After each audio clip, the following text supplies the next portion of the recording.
Bengals training camp keeps on rolling on. Day 2 in the books, and Skinny, it was a hot one today. I mean, listen, I've covered this team off and on since the early 1990s. They used to have 2-a-day practices.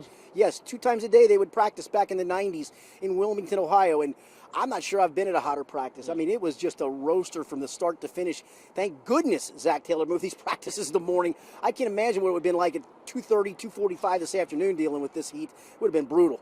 And the heat, it paid the price for some of the players. They were dealing with it pretty hard out there. Yeah, I mean, the funny part was they lasted longer than I thought. I thought we'd see some guys go down earlier.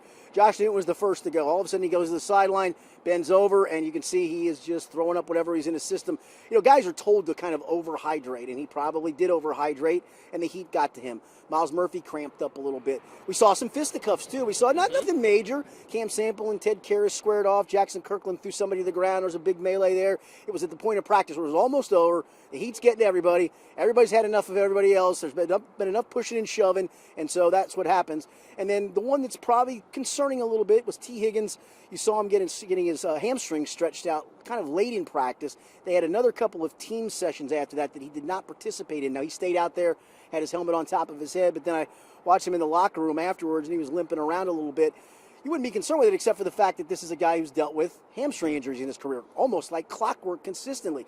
He tried to speak truth to power back in the spring. He talked to Ben Baby of ESPN and said, I'm not getting hurt this year. And I think he just tried to do everything he can for the hamstrings. I think he's a guy who's always going to deal with it. It's nothing to be alarmed about yet, I don't think. I think probably tomorrow is maybe even going to be a scheduled day off for him anyway, because they talked about load management with him. This is the only time in camp they're going 3 straight days. So probably he was going to get tomorrow off anyway. I would almost assure you he's going to get tomorrow off now just to see where that hamstring is. Then you get a day of rest before you come back at it.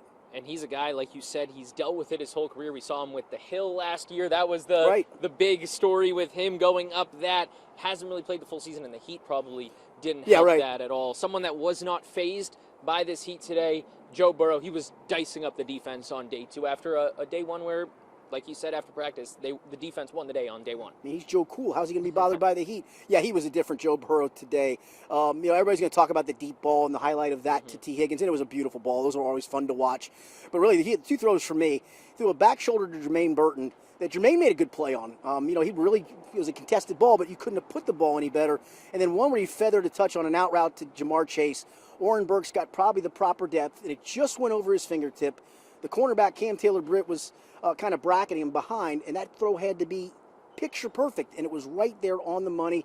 Chase caught it, stepped out of bounds, would have been a first down if it was a game situation. And so, those are the things that, listen, Joe Burrow may have had a poor first day, and he did. He's not going to have back-to-back bad days very often. And for me, Joe Burrow, when you're a quarterback of his stature, training camp can be a time where, I want to test the deep ball. I want to do this. So I'm throwing a lot of checkdowns to tight ends, running backs through a lot of those plays. Those are plays that are going to translate to the season, to week 1 against Cleveland. Yeah, on the quarterback, the series quarterback, he talked about trying to force some balls early in the season. Like the last few seasons, he felt like he's kind of babied himself into a season and not ripped it. It feels like he's trying to do that a little bit too, of, all right, where's a tight window that I need to try to fit this in to see if I can when the season comes. He did that a couple of times today too. I mean, he was super sharp.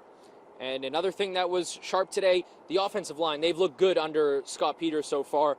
That's going to hopefully open up some holes in the running game for Chase Brown, who already showed what he could do last season as he grew into his role. Could be a big year for him, right? Yeah, I can't remember if it was the first run or second run. And again, these are always hard to gauge, right? Because they're just touching, they're not tackling. The blocking isn't full force, it's not pads. But you could see there was a crease that he ran through. When he ran through that crease, just the suddenness. I just think he's going to, if he stays healthy, and that's kind of an if, because he's got a body type. Is it built for 20 touches over a 17-game season? And maybe it needs to be less than that. But if he can get 18 touches a game, I honestly think he could set the single-season team record for yards from scrimmage. It's just over 1,700 by James Brooks.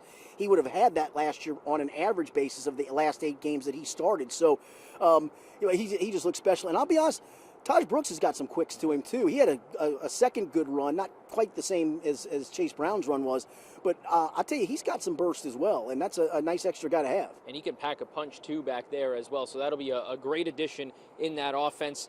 Scott Peters, of course, new offensive line coach.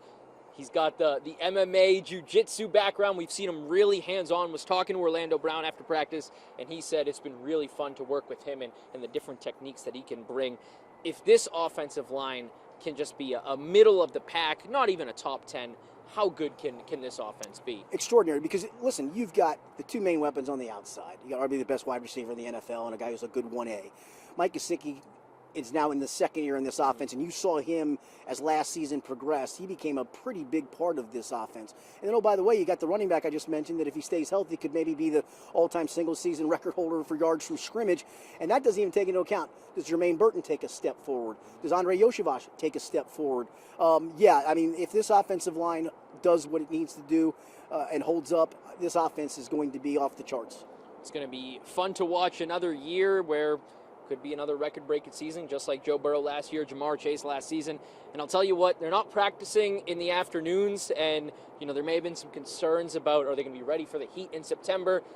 They're getting tested with the heat today and tomorrow as well for day 3. Yeah, no question. And listen, he even talked about Zach Taylor on Wednesday that week that they're kind of in between the end of the preseason. They have that 1 week and then another week when the regular season starts, that they would probably go back to their normal afternoon practices then. But to your point, the reason he's doing that is to get acclimated to a 1 o'clock kickoff heat up in Cleveland potentially.